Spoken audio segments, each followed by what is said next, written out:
23장이죠. 23장 나 8절 23절로 25절 말씀 같이 함께 읽겠습니다. 같이 읽습니다. 레위기 23장 23절로 25절 같이 읽어요. 시작. 여호와께서 모세에게 말씀하여 이르시되 이스라엘 자손에게 말하여 이르라. 일곱째 달 곧 그 달 첫날은 너희에게 쉬는 날이 될지니 이는 나팔을 불어 기념할 날이요 성회라. 어떤 노동도 하지 말고 여호와께 화제를 드릴지니라. 아멘. 할렐루야. 좋으신 하나님, 이 시간에 말씀 배울 때 하나님 주신 귀한 음성이 들려지게 은혜 내려 주옵소서. 예수님의 이름으로 기도합니다. 아멘. 목사님, 우리 300번으로 해가지고 원래대로 해주세요. 제 마이크 그 잘못 맞췄어 세팅. 그리고 그 원래대로 그대로 갖춰주세요. 오늘 나팔절입니다. 나팔절. 우리 무교절, 초실절, 칠칠절, 오순절, 맥추절, 초실절, 나팔절. 종이 없으신 분은 저 뒤에 하나님 나눠주세요. 없은 사람 손 들어요. 그냥 오늘은 공짜래. 뭐 그런 날도 있어요. 이제 오늘은 공짜. 그냥 과감하게 손 들어. 오늘은 공짜. 근데 오늘만 딴 날은 50원인데. 자, 여기 보면 우리가 쭉 6월절, 무교절, 그렇죠? 칠칠절, 오순절, 맥추절, 초실절. 자, 이런 거 다 배웠습니다. 그러니까 이제 이런 거 배우고 나면 여러분들이 다음에 이런 절기 나오면 그게 그 절기구나라고 이제 조금 여러분들 이해하시기 좋을 거예요. 자, 오늘 신년 나팔절인데 이 나팔절은 나팔절이라고도 부르고 또 뭐라고 부르기도 했어요? 신년절이라고 그랬어요. 신년이라 신년. 그러면 이제 성구는 나오고 때는 7월이죠. 7월. 티쉬리 그 나라 달력으로 7월 1일입니다. 가을에 신년을 알리기 위해 나팔을 분다. 신년은 1월이잖아요. 근데 왜 7월이야? 7월하고 신년하고 무슨 상관이 있어요? 왜 신년? 우리나라는 정월이야. 정월 초팔일, 정월 1일이란 말이에요. 정월 1일 날 나팔을 불어요. 왜 신년이라고 했을까? 왜 그랬을 것 같아요? 이스라엘의 7대 절기 중에 5번째 절기입니다. 하나, 둘, 셋, 넷, 다섯, 여섯, 일곱. 불임절 빼고 7개 중에 이제 5번째 중요한 절기인데 가을의 가을의 시작을 알리는 중요한 날이다 그랬습니다. 왜 나팔 부는 날을 신년이라고 얘기를 했는가?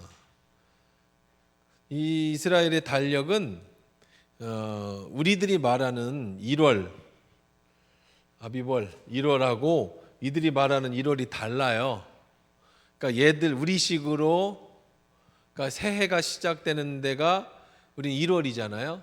얘들은 새해가 언제 시작돼? 7월에 시작돼. 그래서 신년 축제를 가을에 하는 거예요. 학기도 우리나라에서는 이제 3월 달에 학기가 시작되지만 서양은 이제 9월에 학기가 시작돼요. 그게 이제 좀 다른 것처럼 꼭 여러분들의 고정관념에 1월이 신년이다라고 할 건 없어요. 7월이 신년입니다. 7월이 신년. 자, 7월이 신년절인데 신년이라고 부르는데 그날은 왜 나팔절이라고 부를까? 나팔을 불러서 나팔절이라고 하는 거예요. 나팔을 뿌 하고 불어서. 뭐 아주 쉬워, 그렇죠? 신년의 나팔. 정월 초하룻 날 뿌 하고 뭐 한다고요? 나팔을 부르는 날이다.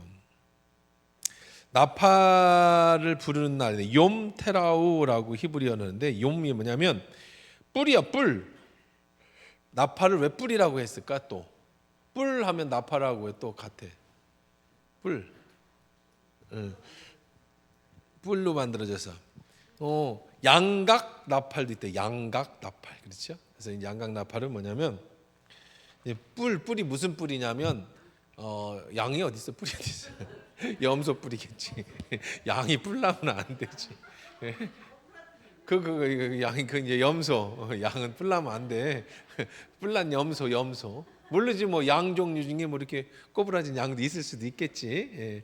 근데 이제 일반적으로 뿔은 누가 나고 염소가 나고 그리고 양은 이제 뿔이 잘 안 나는데 염소나 아니면 또 다른 거 뭐 있고 또 뿔 나는 거 뭐 있어요?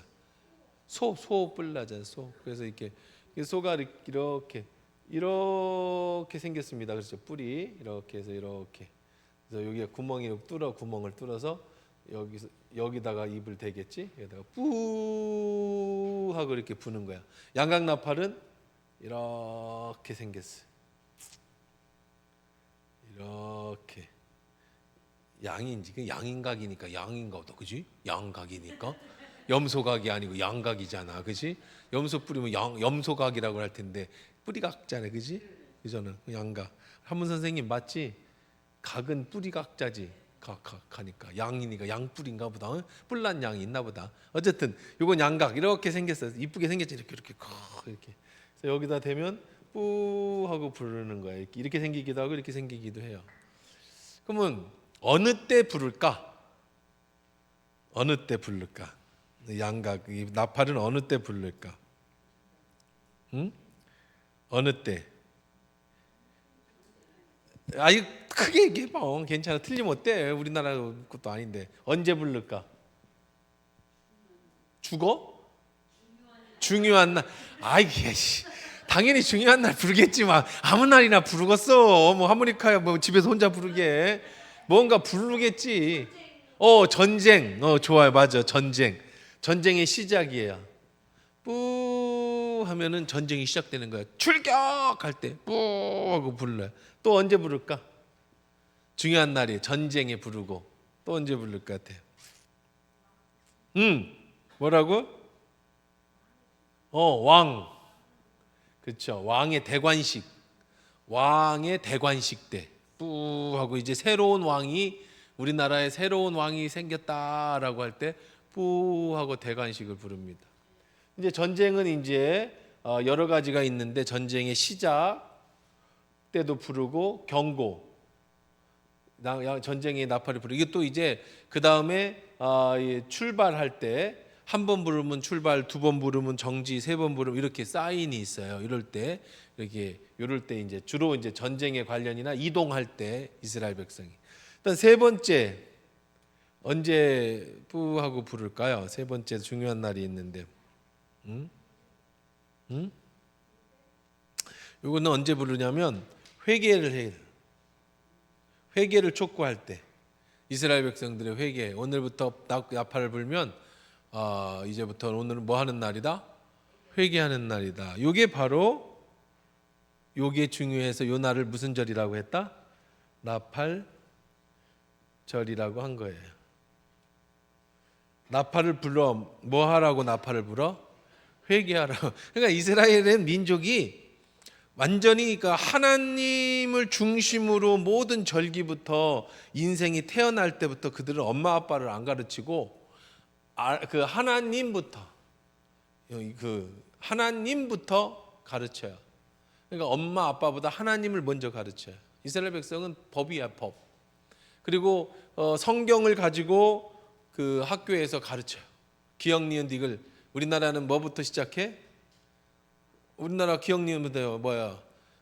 엄마 아빠 영희야 놀자, 철수야 놀자, 순이야 놀자, 우리 같이 놀자 이렇게 시작하잖아. 초등학교 1학년 책이. 근데 얘들은 하나님께 성결하라부터 가르쳐. 그러니까 우리하고는 게임이 안 돼. 얘들은 종교를 가지고는 게임이 안 되는 민족이에요. 지금도 그렇게 가르쳐. 지금도. 그러면 이 나라는요, 뭐부터 시작하느냐? 새해를 회개하는 것부터 시작하는 거야. 회개하는 날부터 시작돼. 그러니까 우리는 새해를 시작하면은 뭐 이렇게 뭐 떡국 먹고 뭐 차례 지내고 뭐 세배하고 뭐 이런 걸로 시작하지만 얘들은 뭐부터 하고 시작한다고? 회개하는 데부터 시작하는 거예요. 그러니까 아주 저기하고는 우리하고는 뭐 아예 다르죠. 그래서 이제 7월 10일이 되면, 그러니까 7월 1일이 나팔절이에요. 7월 1일이. 그 다음에 10일이 지나요. 그럼 7월 며칠? 이 날이 1년 중에 제일 중요한 날이에요. 1년 중에 제일 중요한 날이야. 365일 중에 제일 중요한 날. 이 날을 뭐라고 부른다? 대속죄일이라고 불러. 대속죄일. 이 대속죄일에는 여러 가지 행사를 많이 합니다. 우선은 대제사장이 죽느냐 사느냐 하는 날이에요. 이 날이 대제사장이 지성소에 들어가는 날이에요. 딴 날에 안 들어가요. 1년에 뭐 청소하러는 뭐 거기 그 레위인들이 들어갈지 모르지만 공식적으로 대제사장이 지성소에 들어간 날이 7월 10일. 그래서 그 전에 들어가기 전에 안 죽으려고 자기를 위해서 소 한 마리를 잡고 이스라엘 백성을 위해서 소 한 마리를 잡고 대제사장이 여기에 가서 죽을지 안 죽을지 속죄하는 날이니까 열흘간이 속죄를 하고 그러니까 백성들은 어떻게 하겠어? 긴장해야 안 긴장해요? 초긴장을 하죠. 대제사장이 죽으면 하나님이 이스라엘 백성을 용서하지 않는다는 거예요. 그러니까 대제사장이 죽지 않으려고 본인도 정결하게 하고 백성들을 위해서도 정결하게 해서 그리고 뭐 여러분 잘 아는 것처럼 염소 2마리로 아사셀의 어린 염소 2마리 잡아서 한 마리는 죽이고 한 마리는 보내고 이런 일들을 하는 게 바로 대속죄일이다. 그 열흘간의 이 날을 1일부터 10일까지 이 날을 무슨 날이라고 부르냐면 경외의 날이다. 경외의 날들이라고 그들이 부릅니다. 경외의 날들. 이 시간에는 10일간 뭐 하는 기간이에요? 경외하는 기간이라 10일간 회개하는 기간이야. 회개하는 기간. 회개하는 기간에 마지막에 10일이 대속죄일을 하면서 이제 끝나는 거예요. 그러니까 얘들 절기에는 7개의 절기 중에는 대속죄일이라고 하는 이 날이 굉장히 중요한 의미를 가집니다. 자, 이제 대속죄일의 의미는 이제 다 알았죠. 속죄일은 그 나팔절이라는 날은 7월 1일 나팔 부는 날이야. 뿌 부르면 이때부터 새해가 시작돼. 우리가 새해가 시작되면 뭐 세배하고 뭐 박수치고 팡팡 뭐 축포 터뜨리는 게 아니고 그 열흘간은 뭐 하는 날이다? 기도하는 날이다. 회개하는 날이다. 그래서 마지막 10일째 되는 날에는 대속죄일로 지낸다. 자, 그러면 이제 이 의미가 오늘날 이제 신약 시대에 어떤 의미를 가지느냐, 그런 의미를 가지느냐 찾아보려고 합니다. 첫 번째는 아까 첫 번째는 이제 여기부터 해봅시다. 왕부터 해볼까요? 그 왕의 행차할 때 나팔을 분다 그랬잖아요. 이 나팔이라고 하는 것은 나팔절의 의미는 회개의 절기지만 이 나팔을 부는 것을 통해서 신약 시대에 그리고 성경에서 어떤 큰 의미를 가지는 게 첫 번째는 왕이에요. 왕의 행차. 자, 데살로니가전서 4장 16절입니다. 자, 한번 읽어봅시다. 데살로니가전서 4장 16절.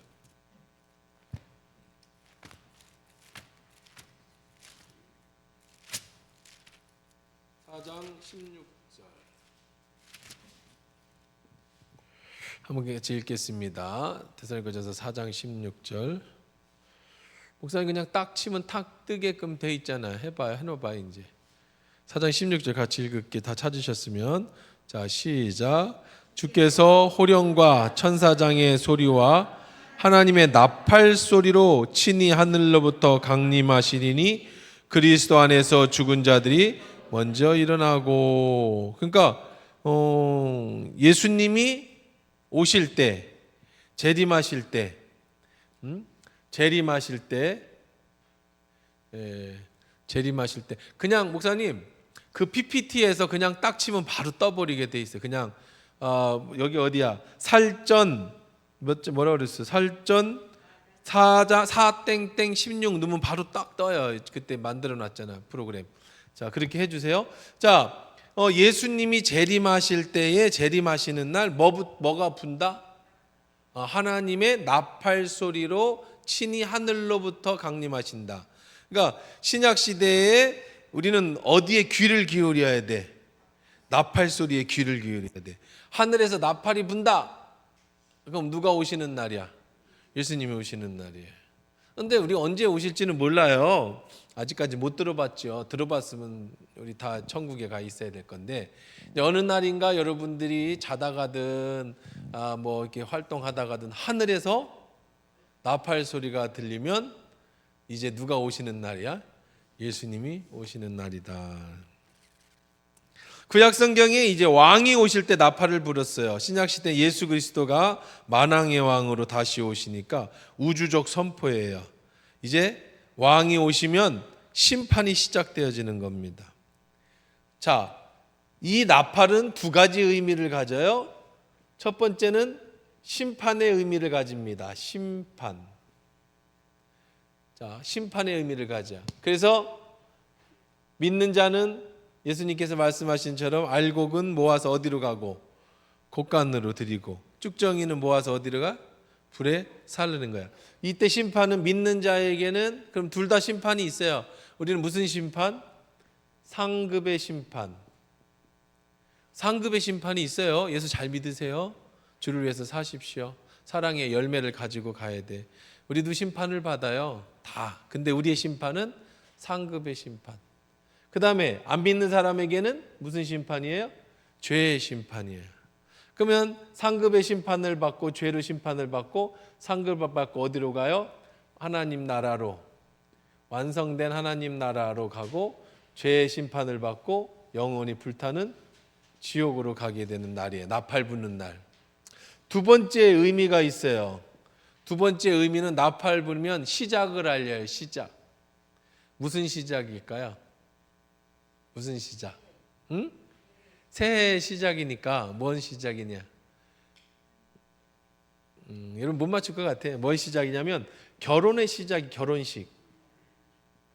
결혼식 시작을 알리는 소리야. 자, 상급의 심판이고 나팔 소리는 결혼식의 시작을 알려요. 상급의 심판이 끝나면 혹은 뭐 상급보다 먼저 오든지 그 후에 뭐 하든지 이거는 뭐 굳이 이걸 갖고 우리가 뭐 성경을 찾아보기는 뭐 필요도 없고 논쟁할 것도 없어요. 자, 결혼식은 신랑이 있어야죠. 신랑이 누구야? 신랑 대신 예수 그리스도. 신부는 정확하게 여러분이 친부예요? 그 성경대로 교회. 신부된 교회. 왜냐면 이 예수님이 신랑인데 물론 뭐 여러분이 그것도 나도 맞지, 나도 교회니까. 근데 예수 믿는 사람들의 모임을 뭐라고 그랬어요? 교회라고 했잖아요. 그러니까 이제 그러면은 교회가 단체로다가 예수님 한 명하고 결혼하는 겁니까? 그런 건 아니고 여러분 개개인이 예수님이니까 이 결혼이라고 하는 것도 무슨 진짜로 여러분들이 무슨 결혼식 그런 것보다는 이제 혼인, 예식 하나님과의 이제 우리가 기다리는 신부가 기다리는 신랑의 이 소리 이런 상징적 의미를 가지겠죠. 그런데 제가 가끔 이제 얘기했어요. 이스라엘의 결혼 풍습 얘기했잖아요. 신랑이 이제 결혼을 하면 그 집안끼리 결혼을 합니다. 집안끼리 결혼을 하면 신랑이 신부 집에 먼저 와요. 그때까지 얼굴을 안 보여줘요. 그리고 이제 신랑 집에 와서 신부를 보고 그 신부를 그때까지도 안 보여줘요. 그때까지도 안 보여주고 이제 양가에 뭐 이렇게 뭐 누구네 집안 뭐 이렇게 하잖아요. 그리고 이제 서로 빠이빠이 합니다. 그리고 가요. 그럼 이제 그날부터 신부는 누구를 기다리는 거야? 신랑을 기다리는 거야. 언제 온다고 약속이 없어요. 1년에서 2년 정도가 필요합니다. 1년에서 2년 정도. 그러면 이제 신랑이 가면서 징표를 남겨줍니다. 10드라크마를 줘요. 드라크마는 로마의 동전인데 잘 사용하지 않는 동전이에요. 근데 이게 이제 문화예요. 문화, 상징적 문화로 10드라크마를 줍니다. 그거는 이제 무슨 의미냐면 내가 올 때까지 너와 나의 증표예요. 결혼 반지 같은 거야. 이걸 잘 보관해라. 너는 이제 약혼한 사람이다라는 거예요. 그 다음에 이제 결혼의 지참금을 이야기합니다. 얼마를 줄 건가? 히브리인들은 여자를 돈을 주고 사갑니다. 뭐 꼭 사간다는 표현보다는 신부의 집에 돈을 많이 주어야 돼. 나라마다 달라요. 그죠? 우리나라는 어떻게 해? 우리나라는 우리나라는 옛날에 어떻게 했나? 몰라? 남자가 집을 사고 여자가 채우나? 뭐 이렇게 우리나라는 뭐 모르겠어요. 근데 이제 나라마다 다른데 대부분의 나라들은 여자를 사가죠. 그래서 이제 중국 같은 경우는 가끔 유튜브 같은 데나 보면 중국이 아주 굉장히 큰 문제예요. 지금 중국 총각들이 장가를 못 가. 비싸서 어마어마. 그래서 막 결혼식 날 적다고 막 깽판을 치고 막 결혼을 파토시키고 그런 게 많이 나와요. 비싸다, 엄청 비싸. 근데 중국뿐 아니라 많은 나라들이 그렇게 얘기합니다. 여기도 그렇습니다. 이 나라도 여자를 돈을 주고 지참금을 주고 여자를 삽니다. 그리고 나서 이제 남자는 떠나요. 여자는 그때부터 약혼자예요. 신분이. 그래서 항상 뭘 해야 돼? 몸가짐을 단정히 해야 돼. 뭘 잊어버리면 안 돼요? 드라크마를 잃어버리면 안 돼. 그래서 성경에 잃어버린 드라크마를 찾는 여자 예화가 나오는 거예요. 어떤 여자가 드라크마를 하나를 잊어버렸어요. 그러니까 동네 사람들을 다 불러가지고 샅샅이 뒤졌어요. 그래서 한 드라크마를 찾았어요. 그랬더니 너무 기뻐서 뭘 했어요? 잔치를 열었단 말이에요. 그럼 이거는 굉장히 상식적으로 말이 안 되는 거예요. 일반적으로 볼 때. 왜냐하면 우리가 성경의 지식이 없이 성경을 읽으면 드라크마가 엄청 비싼가 보다 하는데 드라크마는 하루 품삯입니다. 우리나라로 치면 한 10만 원이라고 15만 원 정도 해당되는 금액이야. 이 드라크마 하나가 하루 품삯이죠. 그러면은 사실 어떤 바보가 10만 원 찾았다고 100만 원을 쓰고 200만 원을 써요. 그럼 바보지. 여러분, 나 10만 원 잃어버렸다 동네 사람 불러서 100만 원 쓰는 바보가 어디 있어요. 나 10만 원 찾았다고. 거기에 가치는 100만 원의 가치가 아니라 신랑의 가치, 신랑이 기다려주는 신부의 가치. 그 얘기는 무슨 얘기예요? 지금 여러분들이 예수를 이게 이제 그 비유예요. 비유. 신랑을 기다리는 신부의 비유. 예수님이 하신 거야. 세상 사람들이 보기에는 여러분들이 하는 일이 그냥 한 드라크마 정도밖에 가치가 없는 일인 것처럼 보여. 일반적으로는. 하지만 여러분들이 누구를 기다리고 있다면, 예수 그리스도를 기다리고 있다면 지금 여러분이 하는 헌신은 한 드라크마의 가치가 아니라 100만 원, 1000만 원 더 넘어서의 가치가 있다는 거지. 그런 마음으로 누구를 기다려야 된다? 신랑을 기다려야 된다. 그렇게 귀하게 신랑을 기다리는 것을 하는 것이 성경의 비유입니다. 그래서 이제 신부가 이제 신랑이 되는 예수를 기다립니다. 그럼 언제 올지 몰라요. 언제 올지 몰라. 그럼 이제 신부와 들러리들이 결혼식에는 신부와 들러리들이 필요합니다. 그럼 열처녀 비유에서 나오는 열처녀 비유는 뭐냐? 신랑이 10명의 결혼을 10명하고 결혼을 하나? 여러분들 성경 읽으면서 그런 궁금증 안 생겨요? 이 동네는 신랑이 한 명이 와서 10명씩 하고 결혼하나? 5명은 등불을 안 준비해서 결혼식에 못 참석하고 5명은 등불을 준비해서 참석하나? 그럼 무슨 결혼식이 그러면은 1년 2년 기다리는데 신랑이 언제 올지 모른단 말이에요. 10명이 합동 결혼식 하는 것도 이상한데 못 온다고 낮에 올지 밤에 올지 모르는데 불 안 켜놨다고 결혼식을 안 하고 이건 또 뭔 소리야? 우리 문화 갖고는 정말 이해가 안 되죠. 근데 어떻게 되는 거냐면 신랑이 이제 주로 이제 먼 길을 오기 때문에 이제 밤에 옵니다. 먼 데서 그때 이제 지참금을 다 싸들고 결혼 준비를 다 해갖고 신부 집에 오는 거야.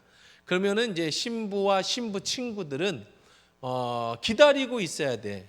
언제 올지 몰라. 그럼 신랑은 왜 이렇게 늦게 오냐?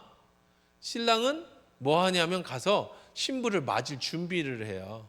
뭘 준비를 해요? 집을 준비해. 집을. 신부하고 함께 살 집을 지어요. 그때부터. 지난번에도 제가 그런 말씀드렸습니다.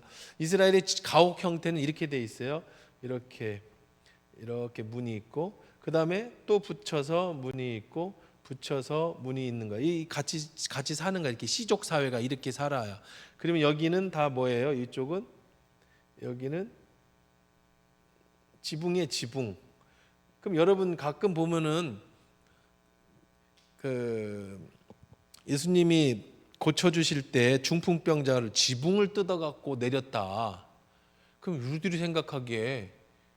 야, 거기로 어떻게 올라갔대?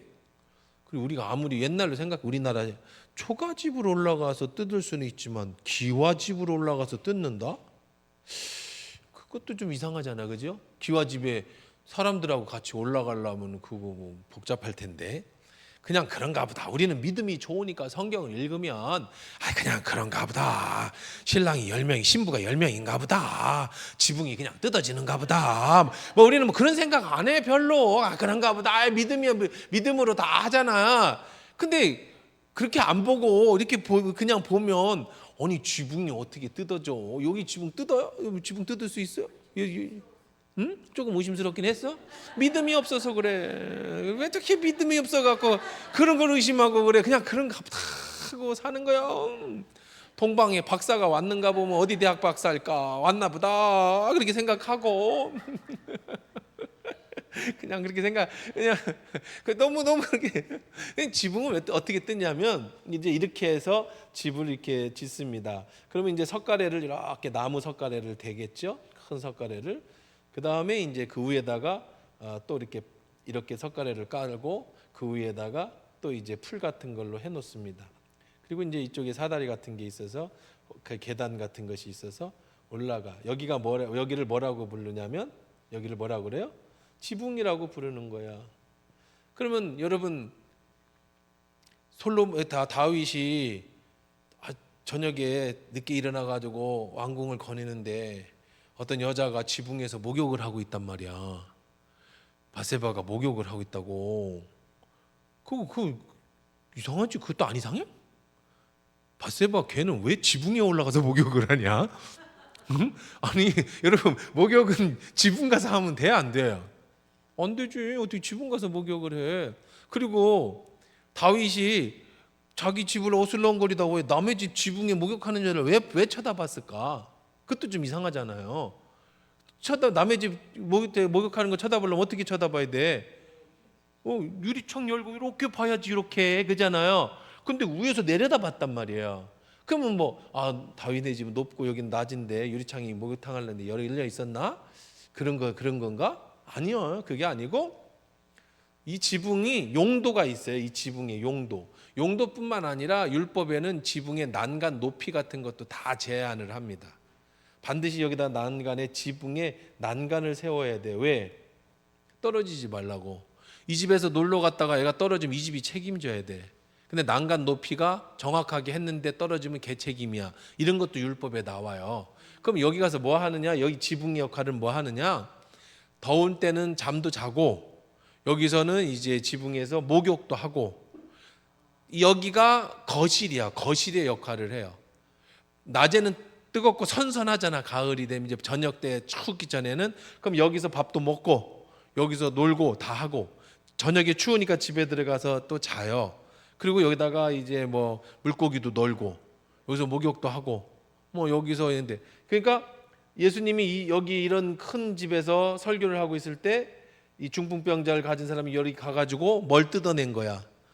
여기 지붕에 이 가림목을 이렇게 뜯은 거야. 쉽겠어요? 안 쉽겠어요? 쉽지. 나무 이렇게 약 설려가지고 위에다 풀 덮어 놓는 거니까 사람들이 올라다니고 거기다가 뭐 생선도 넣으려고 거기서 목욕도 하고. 그럼 왜 안에서 목욕을 안 합니까? 왜 안에서 목욕 안 할까요? 밖에서 할까요? 안에서 하지 왜 여자가 밖에서 목욕을 해? 안에 물이 닿으면 안 돼요? 목욕탕이 없어. 집안 구조 자체가 목욕탕이 없어요.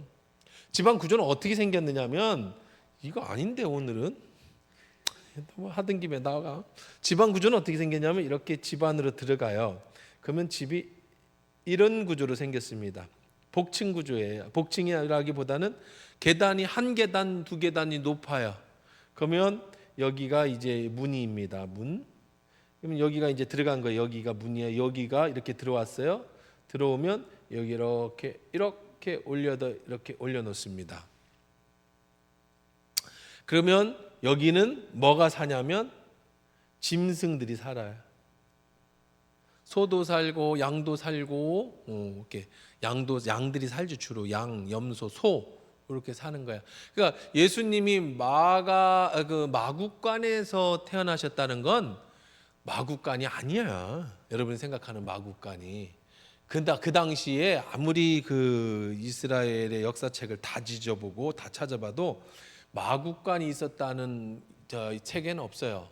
거기가 여관이니까 마국간이 따로 있지 않았겠습니까? 그렇죠? 여관에 누울 자리가 없으니까 그런 식의 여관도 없었어. 그 당시에는 이스라엘은 여관이라는 자체가 없었어. 거기서 성경에서 말하는 여관이라는 것은 뭐냐면 집을 얘기해. 집. 우리 말하면 에어비앤비야. 그러니까 호텔이 아니라 우리 집을 돈 주고 빌려주는 형태지. 우리가 영업하려고 하는 101호, 102호는 아예 존재도 안 했어. 왜 안 했을까? 그때는 여행이라는 개념이 없어요. 그러면 어디를 급하게 가야 되는데 어디서 잡니까? 어디서 잘까? 거기 가가지고 직접 컨넥해서 여봐라, 걔 누구 없느냐? 한양 가는 누군데 하룻밤 좀 묵고 가게 해라. 뭐 이렇게. 예. 그 이스라엘의 문화는 유목 문화입니다. 유목 문화. 이거 재밌네, 그렇지? 이거는 뭐 언제 나팔은 나중에 불고. 자, 이스라엘은 유목 문화. 유목 문화라는 뜻은 무슨 뜻이냐면 돌아다니는 거예요. 게르라고 해서 그 몽골 같은 데 보면 이렇게 짓는 것이 있잖아요. 이스라엘 백성도 그런 것을 가지고 다 천막을 짓습니다. 천막을. 그리고 이제 주로 보통 이렇게 돌아다녀요. 그러다 보니까 유목민들은 이렇게 많이 돌아. 그러니까 어디 지역을 움직이다가 보면은 어디 가서 좀 자야 될 때가 생기죠. 그 다음에 남자들은 유목하러 가잖아요. 양을 치러 가면 여자들이나 노인들은 집에서 살아요. 혹은 뭐 집에 부자들은 안 나가는 사람은 집에 살겠지. 그럼 이렇게 살면은 이런 데 집에서 살면은 어떤 일이 생기냐면 저녁 때쯤 광장을 나가요. 저녁 때쯤 더우니까 나무 밑에 광장에 앉아 있으면 낯선 사람이 오죠. 그러면 서로 자기네 집에 데려가서 재우려고 해요. 왜 그러냐? 그게 율법이기도 하고, 두 번째는 그렇게 할 때 천사를 대접한다고 생각해. 그래서 아브라함이 부지 중에 천사를 대접한 거예요. 그래서 이스라엘 민족들은 어떻게든 사람들을 데려가. 그래서 사사기에 보면 레위인이 첩을 하나 얻었어. 레위인이 첩을 하나 얻어갖고 이제 처갓집에 가서 레위인이 가서 이제 그 집에 가가지고 그 돈을 주고, 장인한테 돈을 주고 자기 첩 하나를 나귀에 태워갖고 집으로 가는 중인데 밤이 돼서 어디로 가려면은 무슨 지파? 베냐민 지파들이 사는 이 동네에 갔는데 요놈들이 아주 나쁜 애들이야. 그러니까 아무도 유숙하는 사람을 데려가지를 않아. 이거 큰일 났다. 이거 보통 이게 율법을 보통이면 다 서로 데려가야 되는데. 근데 어떤 그 중에 딸이 둘이 있는 노인이 있었는데, 노인이 저녁에 보니까 이 어떤 레위인이 첩 하나 하고 어슬렁거리고 있거든. 밖에서 재우면 안 돼요. 왜냐하면 일이 늑대가 있어서 동물들이 있고 추워요. 영하 30도까지 떨어지니까 죽을 수 있어요. 그러니까 꼭 자기 집에 데려가야 돼. 그게 복 받는다. 그래서 자기 집에 데려갔는데 이 베냐민 집안 놈들이, 남자들이 막 들이닥친 거야. 그 이제 저기 때도 그런 일이 있었죠. 소돔과 고모라 때도 그랬잖아요. 내놓아라. 새로운 남자 왔잖아. 첩을 내놓으라는 게 아니에요. 레위인을 내놓으라는 거예요. 동성연애. 우리끼리 이 동네 애들이 그냥 동성연애가 난무해가지고 우리끼리 놀다 보니까 새로운 뉴페이스가 필요했는데 소문이 났어. 새로운 남자가 왔다는 거예요. 그래서 안 된다. 그래가지고 결국은 누구를 끌고 갔느냐면 그 첩을 끌고 갔어요. 남자는 그 노인네가 안 내줘서. 그래가지고 이 베냐민 지파 애들이 여자를 그 강간해서 죽였네. 아침에 그 첩이 간신히 기어가지고 그 집 앞에까지 갔는데 새벽에 일어나서 나가 보니까 죽었어. 그랬더니 레위인이 12조각을 내. 자기 첩을. 그리고 택배로 각 지파별로 보내버려. 거기다가 이제 편지 써갖고 그 택배 받은 지파 사람들이 이 웬 사람 다리가 한짝 나오고 팔이 한짝 나오고 여자 팔이 그런데 내가 이만저만 했는데 지나가는 객을 선대한 게 아니라 이런 식으로 했다. 그래서 흥분을 하죠. 이스라엘 지파가 이스라엘 사람들이 모여 저 베냐민 놈들을 죽이자 전쟁을 일으켜요. 근데 베냐민 사람들이 굉장히 강한 민족이야. 그 지파 애들이. 그래서 한 번은 이기고 지고 막 이러다가 남자들이 거의 다 진멸해 버렸네. 다 죽었어 이 사건으로. 그러니까 야 큰일 났다. 싸우다 정신을 차렸어. 야 이러다가 우리 지파 하나가 다 죽게 생겼다.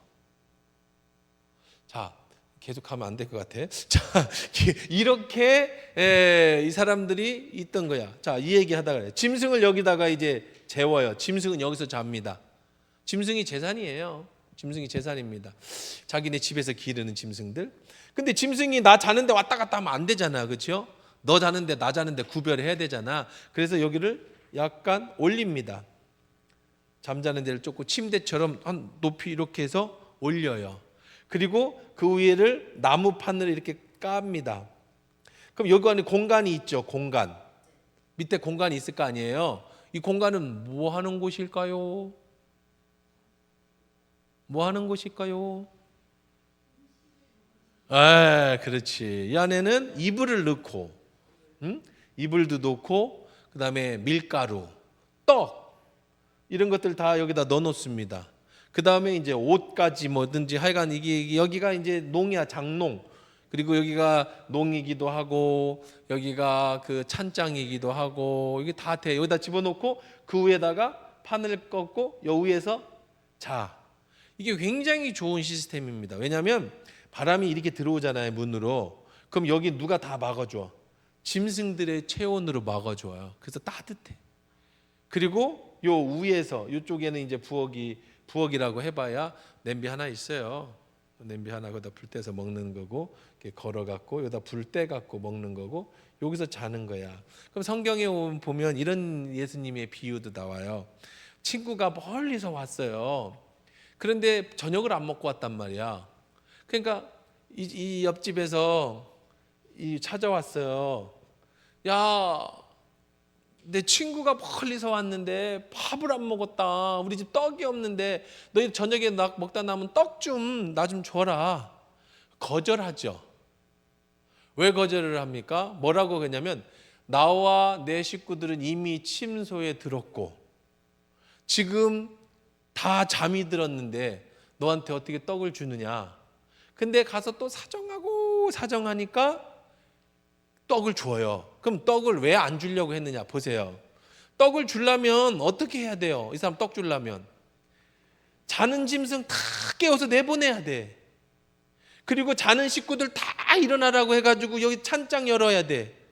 떡 주고 너 주고 다시 닫고 짐승 다시 집어넣고 이게 보통 일이 아니잖아요. 그래서 안 한다고 하는 걸 간청하니까 해줬다. 이런 예수님의 비유 얘기도 여기서 나오는 그런 비유가 바로 이런 비유에서 나오는 거예요. 그러니까 여기는 이 내부는 실내는 이렇게 생겼고 외부는 이렇게 생겼어요. 그러니까 여기서 목욕할 수가 없어. 목욕하면 물이 짐승들 자는 대로 척척하면 어떻게 그렇게 다녀. 하수구가 있는 게 아니에요. 뭐 상수도가 있는 게 아니라고. 근데 어떻게 해요? 그러니까 여기에서 지붕에 올라가서 여기서 이제 생활하는 거죠. 자, 그러면은 신랑은 뭐 하러 갔냐면 요거 하나 더 지으러 간 거예요. 이거 그냥 이거 뭐 뚝딱뚝딱 지으면 되지. 안 돼. 왜 안 되냐면 이스라엘은 나무가 없어요. 이 무슨 나무만 있냐면 시띠 나무라고 그래서 아카시카 나무가 있는데 걔들은 막 꼬부러졌어. 가시 있고. 그러니까 이건 건축 자재로 쓸 수가 없어. 저 건축 자재는 저 멀리서 가지고 와야 돼. 그 이스라엘 중에서도 이렇게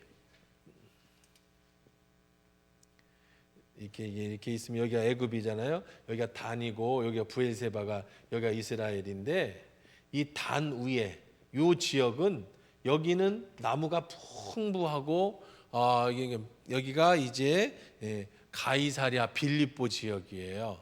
이쪽이 가이사랴 빌립보 지역이고 이쪽이 해안가고, 그러면 저 위에서부터는 백향목이라든지 좋은 황실나무는 바닷가를 통해서 이렇게 수입해 들어오고, 그 다음에 웬만한 집 짓는 나무는 이런 데서 가지고 와야 돼.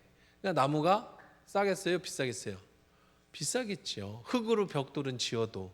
그러니까 집 한 채를 지려면 돈이 많이 필요하고, 그래도 나름대로 집을 져야 되는 거예요. 그럼 여기에다가 집을 붙여서 내가 살 집이 준비되면, 그리고 신부 데리고 올 돈이 준비되면 어디로 가는 거예요? 그때 신부한테 가는 거예요. 그럼 이제 저녁이 돼서 도착을 합니다. 그럼 이제 신부와 들러리들이 언제 올지를 몰라. 1년 후에 올지 2년 후에 올지 몰라. 그래서 항상 뭘 하고 있어야 돼? 신랑이 오면 잔치할 준비를 하고 있어야 돼. 신랑이 왔는데 먹을 게 없으면 결혼식을 어떻게 할 거예요? 결혼식은 어디서 하냐면 신부집에서 하루를 하고, 그날 저녁에 하루를 하고, 그 다음에 신랑 집으로 가서 성대하게 합니다. 그러니까 신부 집에서는 결혼식을 하는 건 아니야. 신부와 집에서 하룻밤을 자고 그 다음날 신랑 집으로 같이 신부를 데리고 가서 거기에서 이제 성대한 결혼식을 하는 거예요. 그러니까 이 하룻밤을 자러 오는 날 신랑이 올래니까 신부는 뭐 하고 있어야 돼? 기다리고 있어야 돼. 언제 올지 몰라. 그래서 몸을 항상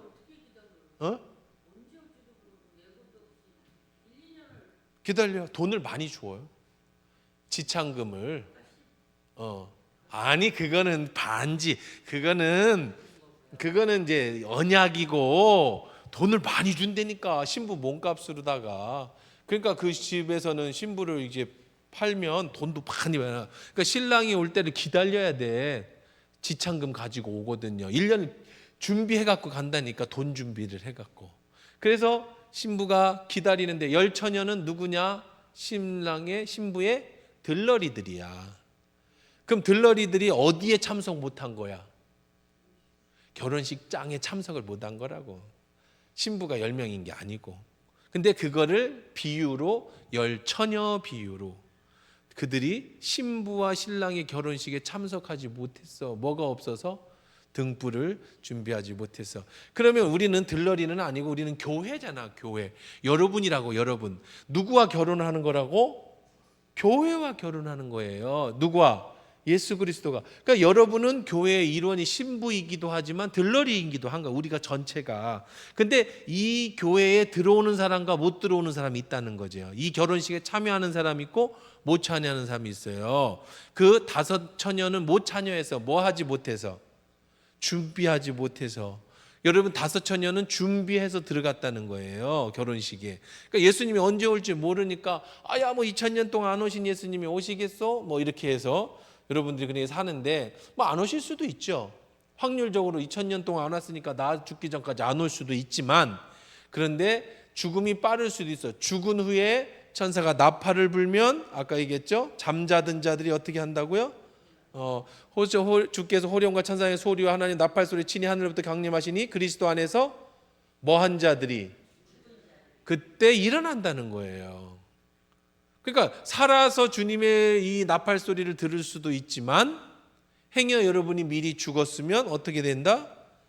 그때 부활한다는 거예요. 그러니까 신약 시대의 나팔이라는 것은 왕이 다시 오는 성도들의 새로운 부활. 자, 고린도전서 15장 51, 52절입니다. 고린도전서 15장 51, 52. 그래요. 51. 그렇지. 땡 52. 엔터. 엔터가 아니라 Shift 13, F13. 오케이. 됐어. 그렇지. 얼마나 좋아. 읽어요. 시작.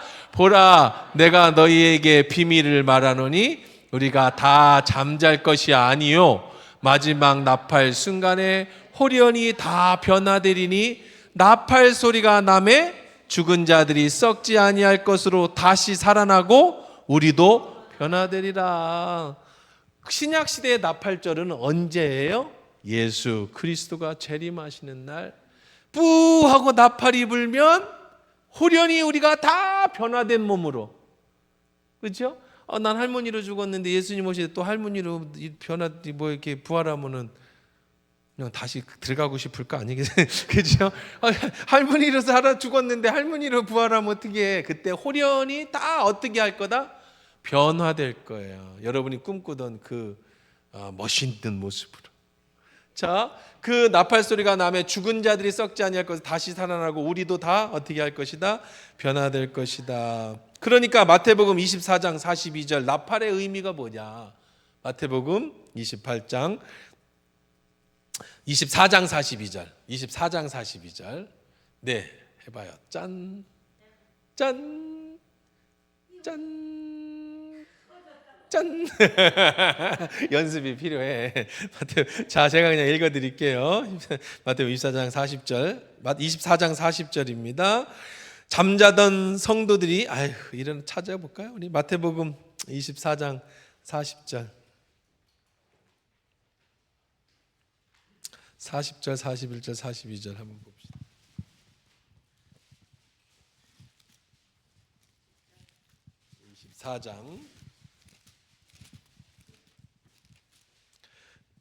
(24장 40절부터) 읽어봅시다. 24장 40절부터 시작. 그때 두 사람이 밭에 있으며 한 사람은 데려감을 한 사람은 버려둠을 당할 것이요 두 여자가 맷돌질을 하고 있음에 한 사람은 데려가고 한 사람은 버려둠을 당할 것이다. 그러므로 깨어 있으라. 어느 날에 주가 임할는지 너희가 알지 못함이라.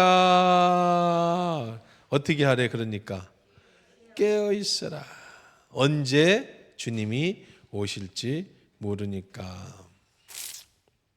그러니까 이제 우리는 귀를 기울여야 돼. 뭘 귀를 기울여야 돼? 예수님의 나팔 소리에 귀를 기울여야 돼. 세상 소리 귀 기울이지 말고 회개하면서 기다리는 거죠. 회개하면. 그래서 계시록 22장 20절 보면 아멘 주 예수여 오시옵소서 마라나타. 어떤 사람에게는 이 나팔 부는 날이 상급의 축복의 결혼식이 날이 되고 어떤 사람에게는 죄와 지옥의 심판날이 된다. 여러분들은 두 사람이 맷돌을 갈고 있는데 한 사람은 나팔 소리를 듣고 올라가고 한 사람은 버려둠을 당했다. 10처녀가 등불을 준비했는데 준비된 5처녀는 결혼식에 들어갔지만 5명은 들어가지 못했다. 그래서 여러분 나팔절의 의미, 원래 나팔절의 의미는 회개의 의미예요. 근데 신약 시대의 나팔의 의미는 회개한 백성이 왕이신 예수의 나팔 소리 듣고 부활의 영광의 자리에 참여한다라는 의미를 가지고 있는 절기가 바로 무슨 절이다? 나팔절. 그래서 여러분 나팔절 하면 신년, 회개, 신약 시대 나팔은 예수 그리스도의 재림 이렇게 기억하시면 좋을 것 같습니다. 우리 같이 기도하십시다.